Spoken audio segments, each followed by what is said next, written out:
Hi there, and welcome to today's spooky story for Halloween. These stories take place back in the master bedroom. The master bedroom was one of the hot spots. In fact, there was a rectangle.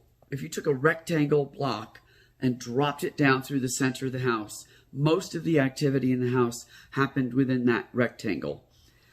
But this particular one was in the master bedroom, the master suite. And there are actually three I'm going to tell you today. We had a number of dogs at the time, but we had this big rubber chicken. And if you stood it on carpet, it would not stand up. It would only stand up on hardwood floor. And although we had hardwood floor in that room, we had a area rug over top of it because of the dogs getting on and off the bed and things like that.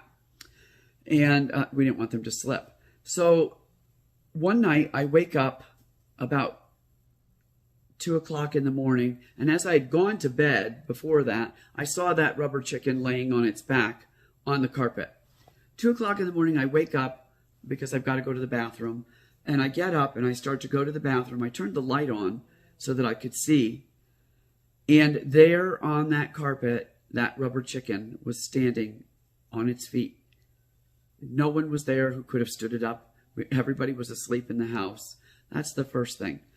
But from time to time in that room, I would see what looked like the creature from Hollow Man, which looked something like this, where, let me hold that up a little bit here. Oh, hang on a second here. This guy.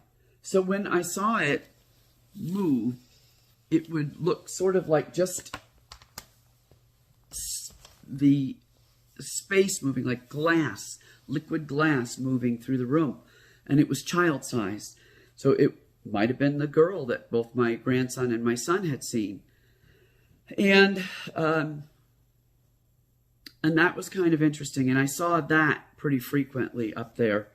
The third story happened pretty close to when we moved in, after we had acknowledged that we saw Peeker, but before a lot of other stuff had happened.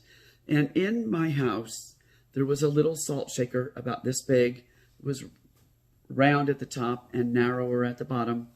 And I had a table, like a hospital table, next to my bed, because sometimes I would work up there and I would have things on that table, like my computer and things like that. So this particular day, Bradley and I were home and we were up in the master suite, and that salt shaker was the only thing sitting on my table next to the side of the bed.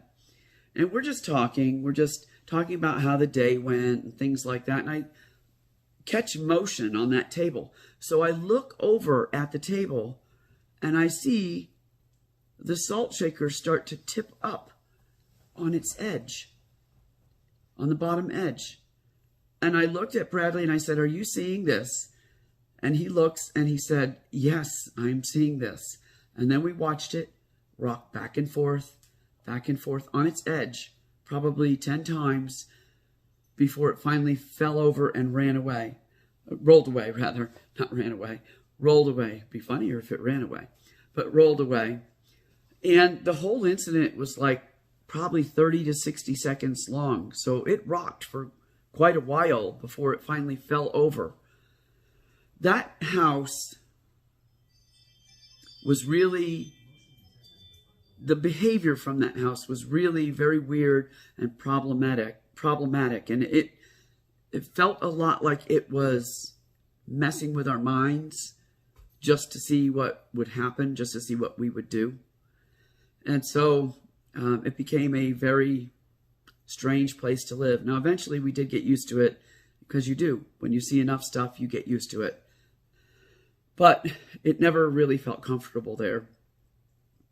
If you like today's story, please hit the plus button, trying to get to 1,000 subscribers so I can go live, and hit the like button, and have a great day.